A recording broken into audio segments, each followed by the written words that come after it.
ठीक है, जड़ से कैंसर खत्म करिए। मैं सीधा रुक करता हूँ आरिफ हबीब का। आरिफ हबीब भाई, संभल में तो कुछ नहीं हुआ, उत्तर प्रदेश में कुछ नहीं हुआ, सबने भाईचारा यहाँ पर निभाया, बड़ी अच्छी बात है, और यही हमारी तहजीब और संस्कृति सभ्यता रही है। पर उत्तर प्रदेश में नहीं हुआ, जहां पर एक कयास लगाए जा रहे थे कि संभल में ऐसा ना हो कि लोग उग्र हों या कुछ नाराजगी हो, क्योंकि दोनों त्योहार एक साथ पड़े हैं। अच्छा रहा, सबने अपील की और सबने अपील मानी। पर जो नागपुर में हुआ वो भी आपके सामने है, क्या बोलेंगे? सचिन भाई तो बोल रहा है इलाज होगा उत्तर प्रदेश की तरह, और देखिए मास्टरमाइंड पकड़ लिया गया है। जी बोलिए। शशिकांत जी बड़े ही सभ्य व्यक्ति हैं और कई चैनलों पर मैं और वो एक साथ रहे हैं। जी सभी को मेरा नमस्कार है।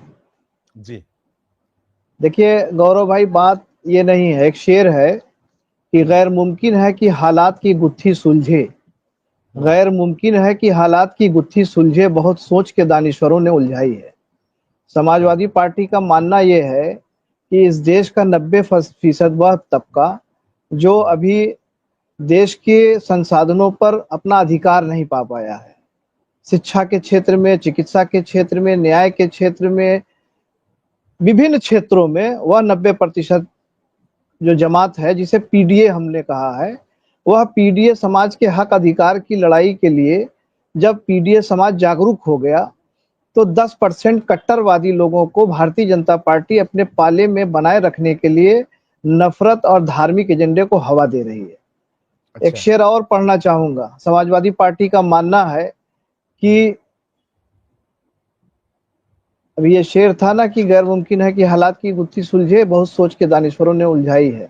उनका जो काम है वो अहले सियासत जाने। हमारा पैगाम है मोहब्बत जहां तक पहुंचे, हम मोहब्बत की ही बात करते रहेंगे।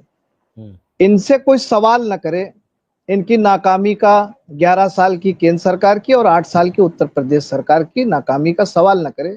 2 करोड़ रोजगार पर वर्ष पर साल हर साल देने का वादा किया था। 100 स्मार्ट सिटी कहाँ है? गोद लिए हुए गांव कहाँ है?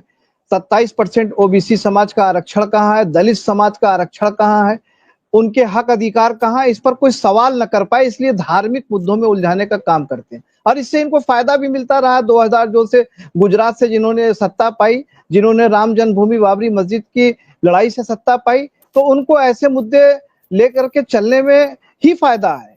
यह निश्चित रूप से सरकार राज्य द्वारा प्रायोजित ये है। इसको तो एकनाथ शिंदे जी ने भी कहा कि यह नियोजित है और फडणवीस जी ने भी कहा, मुख्यमंत्री जी ने भी कहा कि इसमें साजिश है, ये पहले से तयशुदा था और तयशुदा था। उसको बताया भी उन्होंने कि छावा ने भड़का दिया। तो छावा फिल्म को किसने मान्यता दी? किसकी सरकार है? क्यों मान्यता दी गलत सलत इतिहास दिखाने की? 318 वर्ष पहले का मामला है और 318 वर्ष पहले के बाद भी बहुत सारे शासक आए मराठा, क्यों नहीं कब्रें उखाड़ करके फेंक दिया तत्काल जब गरम मामला था? आज जब 318 साल बाद जब वो कोई मुद्दा नहीं रह गया है, उसको इस देश में मुद्दा बनाया जा रहा है। ये सब साजिश है। अगल बगल के राज्यों में इलेक्शन है, उनको प्रभावित करना है, सवाल न करे जनता अपने हक हुकूक के लिए, इसलिए ये गहरी साजिश सरकार प्रायोजित है। सरकार प्रायोजित है ये मैं बता रहा हूं। मैं बिल्कुल मैं बता रहा हूं।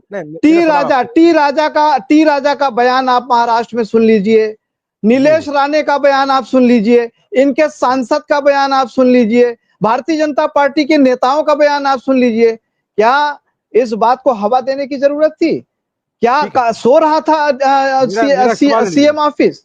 सीएम ऑफिस सो रहा था? अरे भाई हो गया, मेरा सवाल ले लीजिए। आपने कहा प्रायोजित है, औरंगजेब को यही लेके आए हैं, पुराने इतिहास को दोहरा रहे हैं, आपने तमाम बातें कही, पर इतिहास की शुरुआत तो आपके नेता ही किए हैं। औरंगजेब का कोई नाम ही नहीं था। छावा कौन ले आया? नहीं, अरे छावा की बात, छावा कौन ले आया? मैं तो औरंगजेब की बात छावा से ही तो सवाल उठा है। छावा कौन लाया? हाँ बिल्कुल। मुख्यमंत्री तो बोल रहे हैं कि यहाँ पर आयतों को जलाने की अफवाह फैलाई गई, बताया गया। वो तो बात का विषय है, वो तो बात का विषय है। देखिए ऐसा है, औरंगजेब का पुतला, औरंगजेब का फोटो पूरे महाराष्ट्र में जलाया गया।